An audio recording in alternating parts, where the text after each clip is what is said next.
Welcome to Aaron Mahnke's Cabinet of Curiosities, a production of iHeartRadio and Grim and Mild. Our world is full of the unexplainable. And if history is an open book, all of these amazing tales are right there on display, just waiting for us to explore. Welcome to the Cabinet of Curiosities.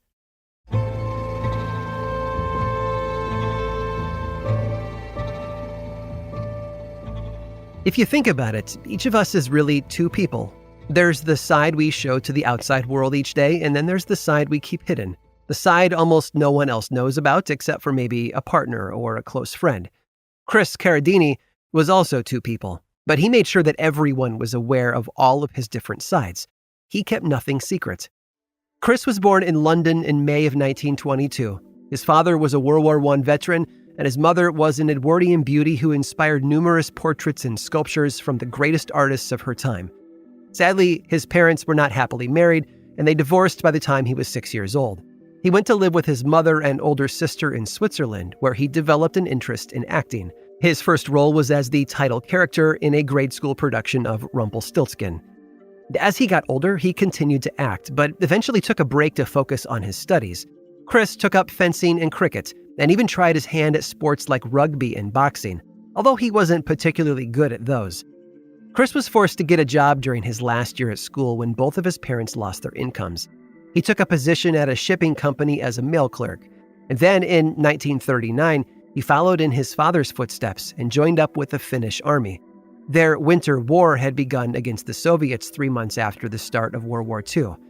He didn't serve long, though. He and the other volunteers had been posted as guards far from the front lines. They spent 2 weeks in Finland before coming home again. Chris went back to work at the shipping company for a short time and then enlisted in World War II after his father died from pneumonia in 1940. This time, Chris joined the Royal Air Force. He traveled to southern Rhodesia with plans to fly solo, but those plans crashed and burned after a series of headaches and eye problems forced him to give up his dream. Despite being grounded, though, Chris found other ways to support the war effort. For one, he became a reliable intelligence officer, making a name for himself as a man who could not only get things done, but also rally the troops and keep everyone on task. He spoke several languages as well, including German, Italian, and French, which made him a valuable asset to the military.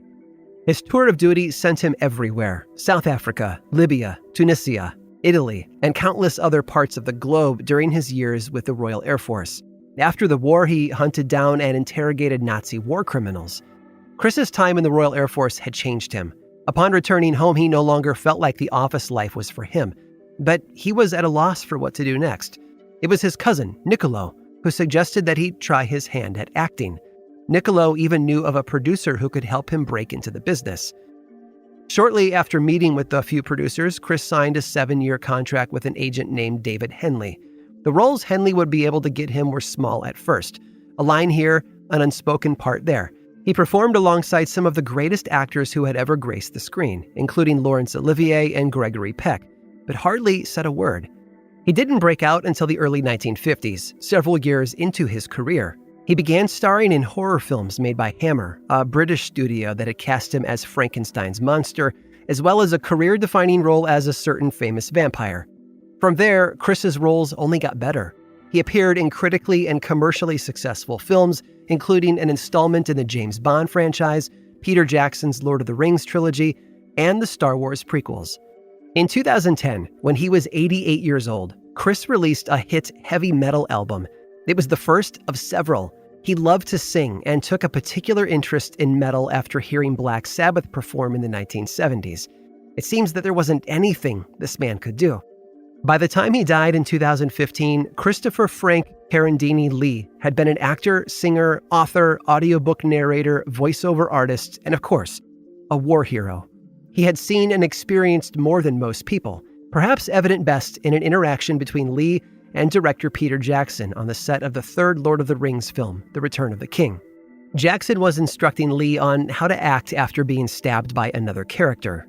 Lee, calling back to his time during the war, turned to Jackson and said, "Have you any idea what kind of noise happens when somebody's stabbed in the back? Because I do."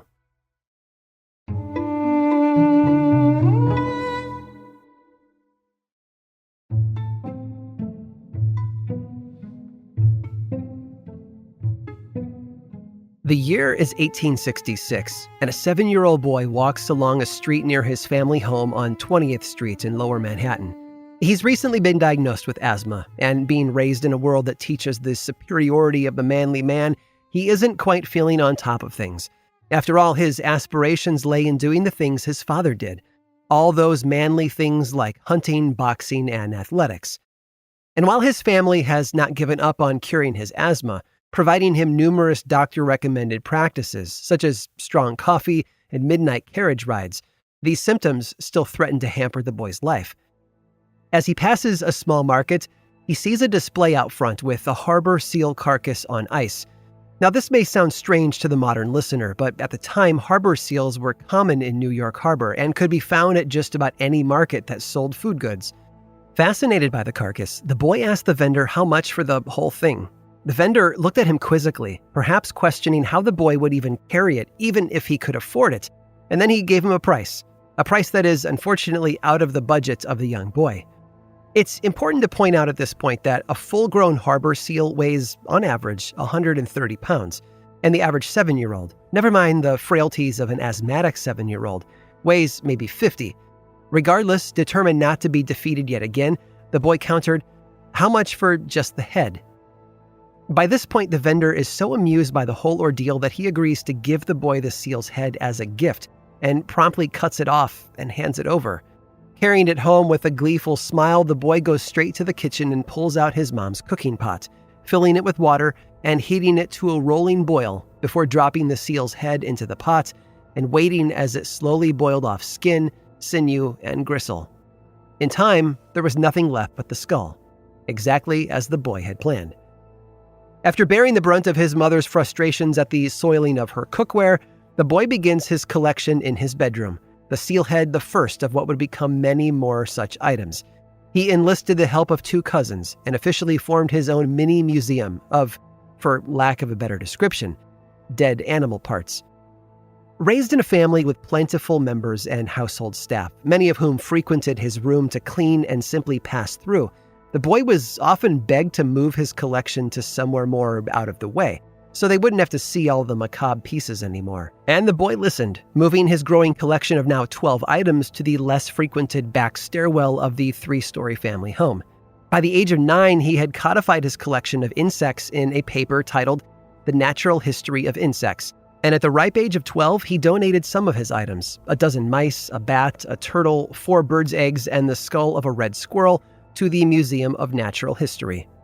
But this was just the beginning for this asthmatic young man, who had suddenly found his calling in life. Just 11 short years later, he would donate 622 preserved birds to the Smithsonian. This young boy would go on to found nearly 300 natural preserves, parks, and forests during his lifetime, as well as expanding the reach of the Museum of Natural History, including making numerous donations to the museum himself. He went on fabled expeditions into the Amazon, into Africa, and into the American West. He danced with death more than his fair share, and even today remains one of the most fabled characters of American history. Not to mention the role he's best known for, being President of the United States. The boy's name? Theodore Roosevelt. I hope you've enjoyed today's guided tour of the Cabinet of Curiosities. Subscribe for free on Apple Podcasts or learn more about the show by visiting curiositiespodcast.com. This show was created by me, Aaron Mahnke, in partnership with How Stuff Works. I make another award-winning show called Lore, which is a podcast, book series, and television show, and you can learn all about it over at theworldoflore.com. And until next time, stay curious.